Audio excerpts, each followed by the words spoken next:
First test we're going to do is test for mandibular depression. So we're just going to do this passively first and then have the patient do it actively. So with passive mandibular depression, just going to open her mouth, test for range of motion, feel for any restriction. Good. Then we're going to have her actively do it. So go ahead and actively hold it for a second, then come back up. And that's how you test for mandibular depression. Next test we're going to do is test for lumbar flexion. What you're going to do, we're going to passively move her so she will not be working. Support her head and her shoulder here. Make sure you've got good neutral spine and just passively move her into lumbar flexion. Back. Good. Go ahead and stand up. Now we're going to test for active flexion. And all we're going to have her do is go ahead and touch her toes. Watch for lumbar flexion. She achieves it without any pain. Good test. Next test will be for hip external rotation. All we're going to do, bring the patient into a little bit of hip flexion. Keep her knees stationary, or just stabilize it, and you're going to bring her hip into external rotation. Test for any resistance and range of motion. So next one we're going to do is test for hip external rotation with active movement from the patient. So we're going to have her bring one knee up. Good. Then we're going to have her bring the other leg up and obtain a figure 4 position. And then we're going to see if she can externally rotate her hip by bringing her knee outward. So go ahead.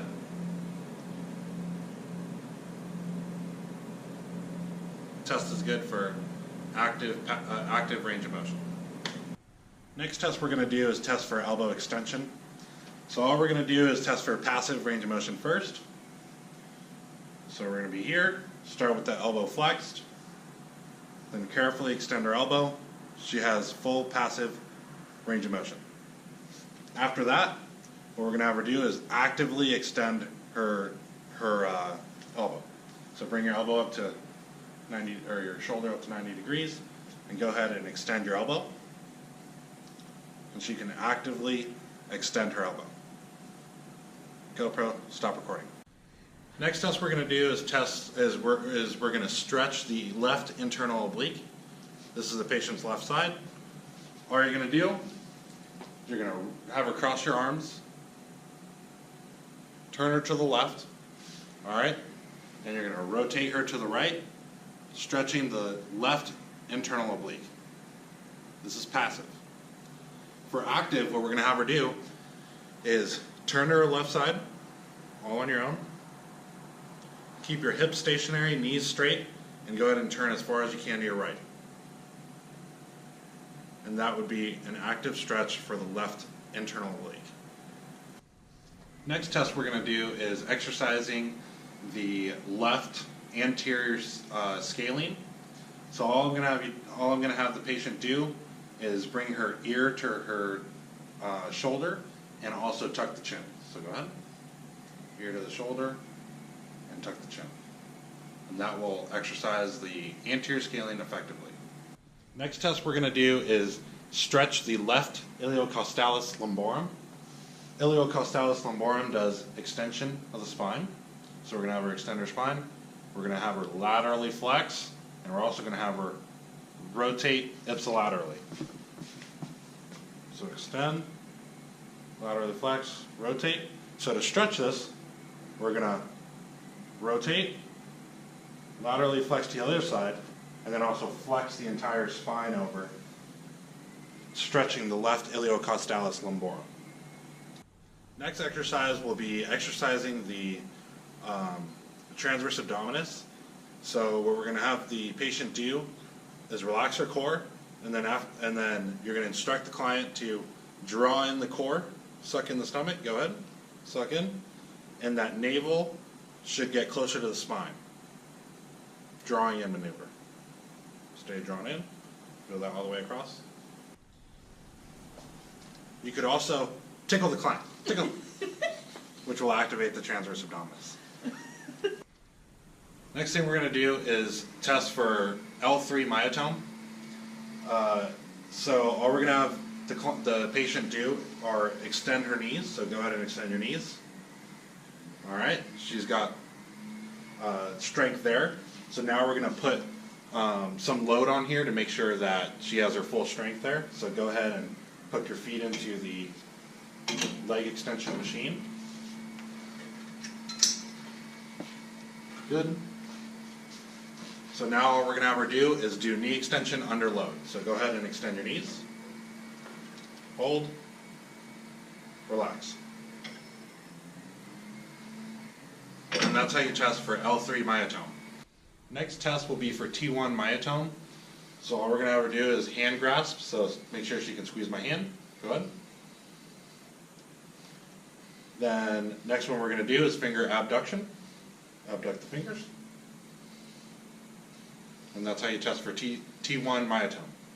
Next test we're going to do is test for C5 myotome, which is going to be shoulder abduction. So we're going to have the patient hold her arms out at 90 degrees.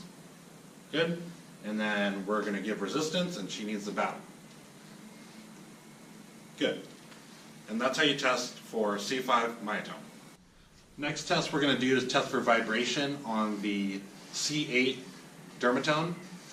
I've got a phone here that is vibration enabled, and I've got a button that I can activate it with. So we're going to instruct the client to close her eyes, okay? And she's going to tell me if she feels a vibration or not.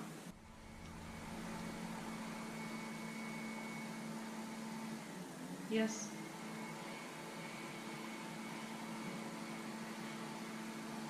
No. She got those right. And that's how you test for C8 dermatome.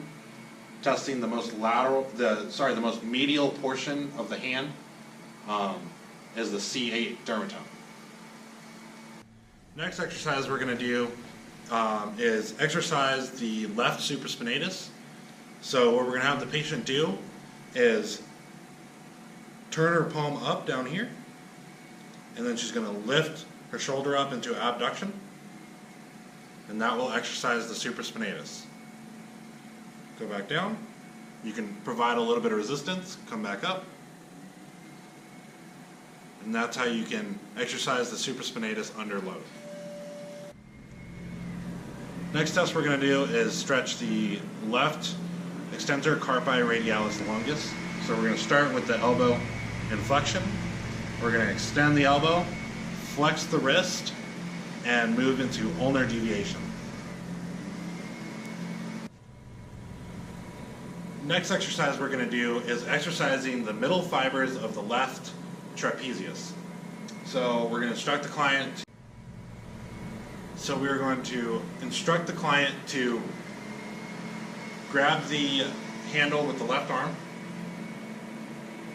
move back so there's tension on the cable, and we're going to have her retract her shoulder blade first, then bring the elbow back. Actually, to isolate the middle fibers, come back. All we want to do is retract the shoulder blade. Make sure the patient is retracting the left shoulder blade, which she is. Next stretch we're going to do is stretch the left tricep, medial, and lateral heads. So what we're going to do is have her elbow in extension, and then move her elbow into flexion. And then start bringing the shoulder into flexion while maintaining elbow flexion, which will stretch the lateral head of the tricep. Next test we're going to do is stretch the left semimembranosus. Semimembranosus does knee flexion and internal rotation of the lower leg. So all we're going to do is extend the knee and move the lower leg into slight external rotation. Next stretch we're going to do is stretch the left vastus intermedius. So we want to keep the knee flexed, or the hip flexed, to shorten the rectus femoris.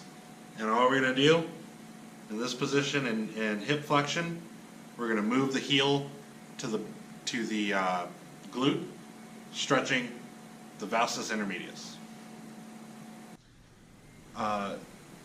Next one we're going to do is stretch the left tibialis anterior. So tibialis anterior does dorsiflexion and inversion. So to stretch it, we're going to plantar flex and evert the foot. Keep your knee straight. We're going to plantar flex and evert the foot. Next exercise we're going to do is exercise the left psoas. So what we're going to do is we're going to hold on to this for stability. And all you're going to do is you're going to lift your knee up and hold. Go back down. Lift the knee up and hold. So lift the knee up as high as you can and hold at the top. Good, go down. Lift the knee up and hold at the top. Knee up higher. Good, relax. Next test will be the back scratch test.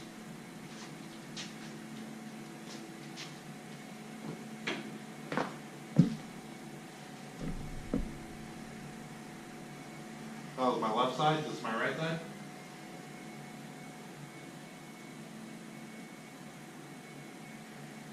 Barely touching. Now I'm demonstrating the pistol squat. Can't do it.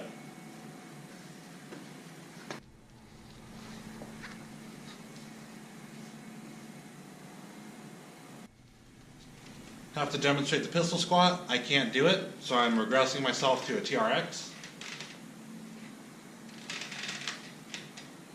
where I can hold with the assistance of my arms. Now the left leg.